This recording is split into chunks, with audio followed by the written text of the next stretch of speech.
Dans ma détresse, j'ai crié à l'Éternel. Dans ma douleur, j'ai parlé à mon Papa.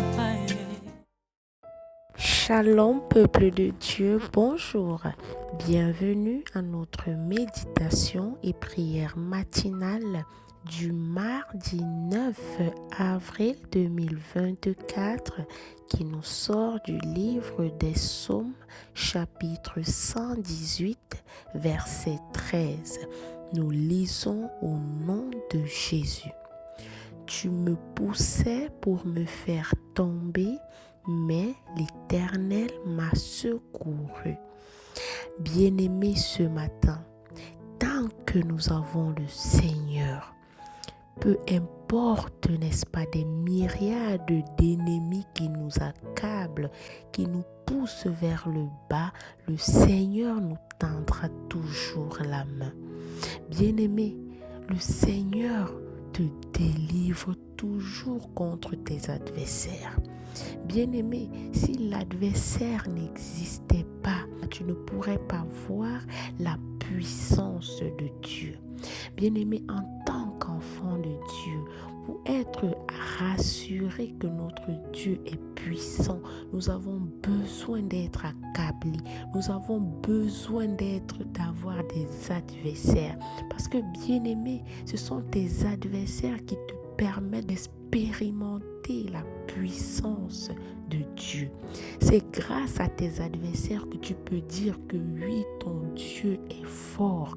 Bien-aimé, si tu n'avais pas de souffrance, si tu n'avais pas d'adversaire, comment saurais-tu que tu sers un Dieu puissant? Bien-aimé, tu as besoin d'avoir des adversités, tu as besoin d'avoir des épreuves, tu as besoin d'être accablé pour expérimenter la toute puissance de Dieu. Bien-aimé, lorsque tu expérimentes la puissance de Dieu, alors dans les adversités, tu n'auras plus besoin de t'inquiéter parce que tu connais la force de frappe de ton Dieu. Bien-aimé, lorsque les ennemis viendront vers toi, lorsque tu seras tenté par le diable, tu vas juste te rire en lui disant, si tu savais qui est mon Père, si tu savais qui est mon guerrier, tu ne t'hasarderais pas à me toucher, tu ne t'hasarderais pas à me faire du mal. Parce que lorsque mon Dieu va me venger, tu vas le regretter. Bien-aimé, plus Dieu te démontre sa toute-puissance dans tes adversités, dans tes combats, plus tu lui fais confiance, plus tu n'as plus peur des attaques de l'ennemi parce que tu sais en qui tu as cru. Tu connais le Dieu que tu sers. Tu sais de quoi il est capable. Alors pendant tes combats, pendant tes difficultés, pendant tes souffrances, pendant les tentations, tu vas juste te dire, Papa, gère. Tu sais le faire.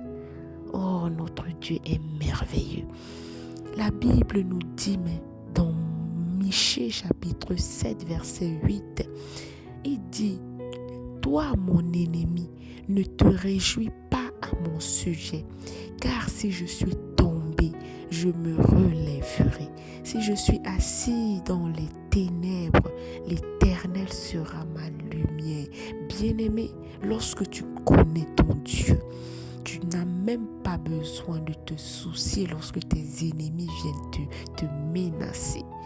Tu sais que ton Dieu est là parce qu'il nous a dit dans Ésaïe 43 verset 2, si tu traverses les eaux, je serai avec toi et les fleuves, ils ne te submergeront point.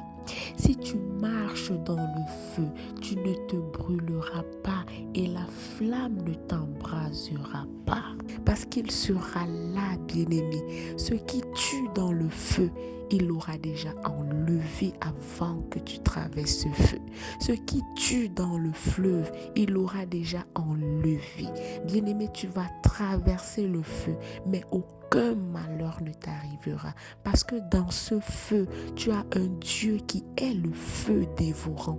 Dans ce fleuve, tu as un Dieu qui est l'eau de vie. Alors ne t'inquiète de rien. Ton Dieu a déjà vaincu Satan et tous ses agents. Alléluia, nous allons prier. Papa, notre papa d'amour, notre papa responsable, nous voulons encore te dire merci ce matin. Merci d'avoir, papa, renouvelé notre souffle de vie. Merci de nous avoir comptés parmi les vivants ce matin. Merci encore pour ce pain croustillant, pour la parole que tu nous donnes ce matin. Papa, tu nous rassures que 7 fois nous allons tomber, 7 fois nous allons nous relever. Parce que oui, toi, tu es notre force, papa. Alors, papa, nous voulons te confier cette journée. Papa, tiens-nous par la main. Prends soin de nous. Épargne-nous de tout mal. Cache-nous dans le sang précieux de Jésus-Christ. Rends-nous invisibles, intouchables, invincibles face aux attaques de l'ennemi. Commence, chemine et termine avec nous. Amen. Bonne journée à tous.